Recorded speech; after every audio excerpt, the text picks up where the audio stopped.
So on the Friday, which was day 8 of our travels, we left our camp in the bushes at 4 Mile Beach and headed to our next stop, Bremer Bay.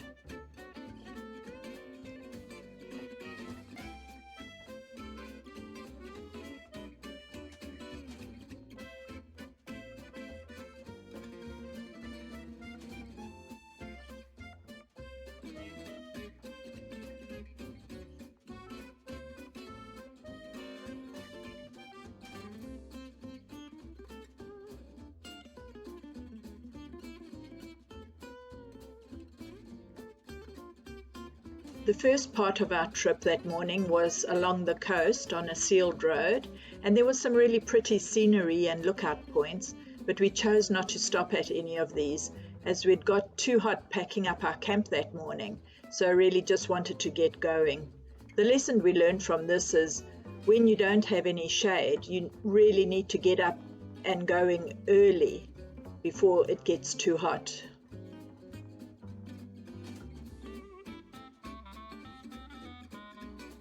Apparently, in winter, you can view the southern right whales from the cliffs at some of these beaches where they come into the secluded bays to calve in the whale nurseries. It's also one of only 3 places in Australia where you can see a large number of these giants and their babies so close to shore.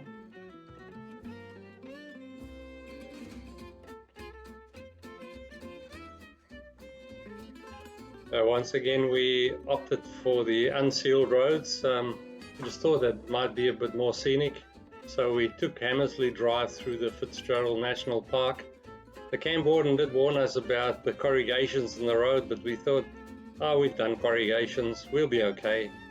The corrugations were actually pretty bad at some areas. Not too bad on the straight roads, but when you come to like inclines and also around corners, I think frequent use by four-wheel drives and their loads made it really bad, so you had to take it really slow around the corners, and we got a bit shook up, but not too bad. We managed okay.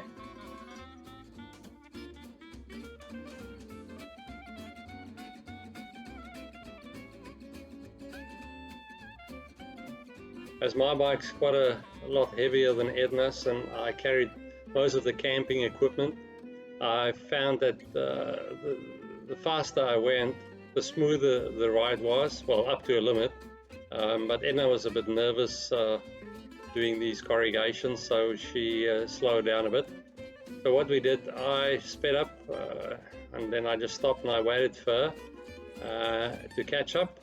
Then I would just speed up again till we hit the end of the corrugated sections.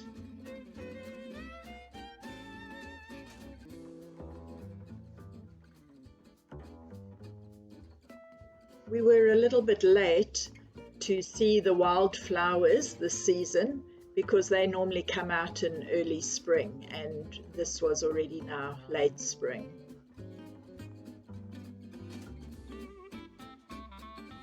Once we headed away from the coast, there wasn't terribly much to see in the national park, but we wouldn't really have been able to see much of the scenery anyway, as we had to really concentrate on the road ahead of us.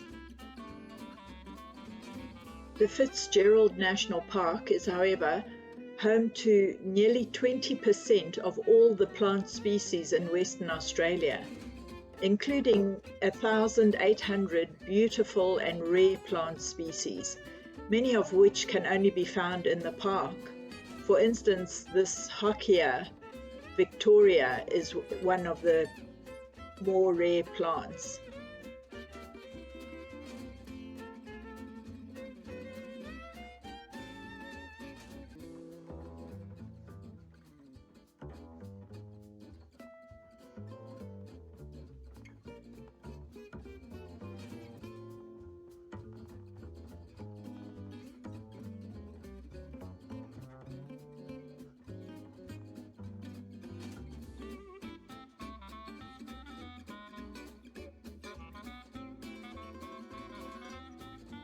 After a brief stop, we headed off to Jerramungup, which is a tiny little town with a population of only around 370 people, really in the middle of nowhere.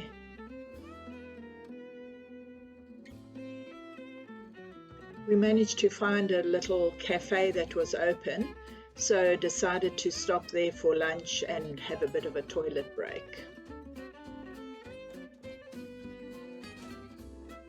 Well, this cafe served up some really good hamburgers, so we were munching our way through some of these. I decided to check my phone while I was there. Saw a few messages, and one was from my team leader at work.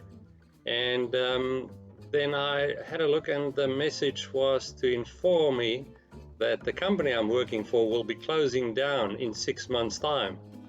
About 600 people will be laid off. So that put a bit of a damp on our holiday, especially just after the first week. We decided not to let that stop our holiday or stop the fun we're having, but it was hard not to think about it and talk about it for the rest of our journey that day.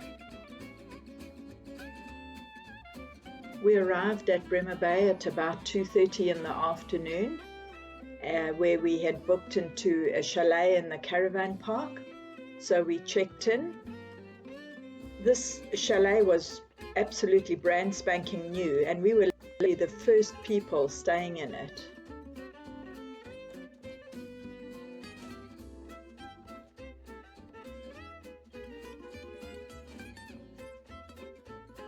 We needed to do some washing, so we got this done and then went to buy some groceries for the next 2 days. There's only one shop in Bremer Bay where you can buy anything, and it's called the General Store, and it really is general. You can get anything from fuel, alcohol, groceries, bait, and there's even an Australia Post in the shop. They go so far as to say that if you can't find it at the General Store, you probably don't need it. And we found that to be true. We managed to find everything we needed there.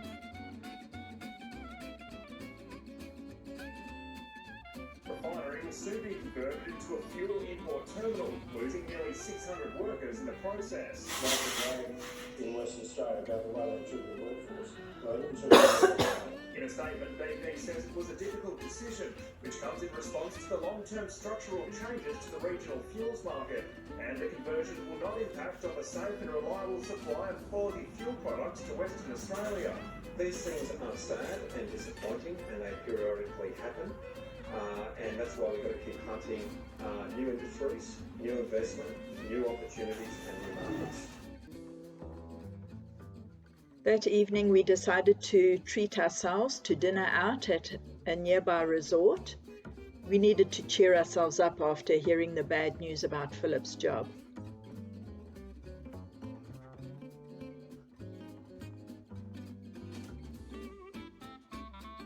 Early next morning we went for a long walk along the estuary towards the main beach. It was really very scenic, and there were beautiful reflections of the clouds in the still water of the estuary.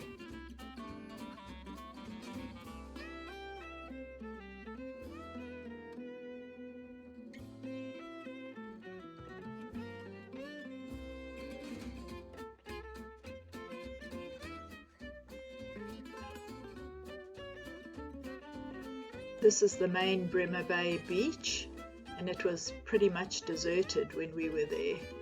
Very beautiful though.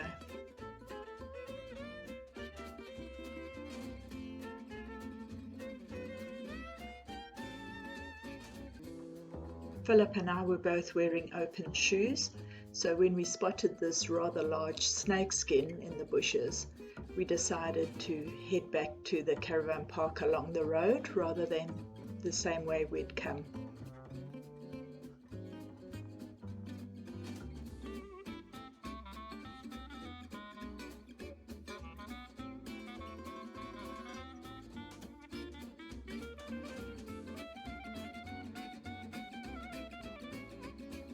When we got back to the chalet, Phillip adjusted my bike's chain and oiled it, seeing as it was already a bit overdue for its first service, and especially in view of all the dirt roads we'd done. So while he was busy doing that, I made us a nice big brunch of bacon and eggs. In the afternoon, we decided to jump on the bikes again and take a look at the rest of the beaches around Bremer Bay. We started off at a place called Rock Cairn, and we sat around there for a while watching a young family fishing off the rocks. We then decided to take a ride to Blossoms Beach, which is on the far western side of Bremer Bay. And after a bit of sealed roads, we got onto a dirt road leading off to the beach. It looked a bit sandy ahead, but then that's when I soon realized that big bikes and thick sand don't go well together. I wanted to drive right up onto the beach and take a drive there, but on my entry into the beach, I got halfway and my bike I just got bogged. Couldn't move it. I thought with the new tires I'd be okay, but it didn't work. I had to get off my bike, wheel it a lot to get it out, and then with my wife's help, push the bike downhill back into the parking.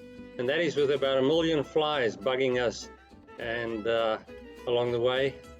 So you can't breathe too deeply, otherwise you get a mouthful of flies. That was a bit of a strain, but eventually we managed to get away from there. That evening, we took another walk along the estuary, but this time heading away from the beach. There were swamplands and a whole forest of semi-submerged paperbark trees. It had a beauty of its own.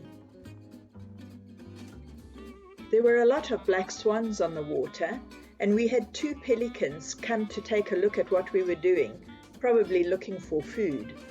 And they landed on the water right in front of us, which was pretty spectacular. Did you film it? I'm videoing it. It's landing. Yeah.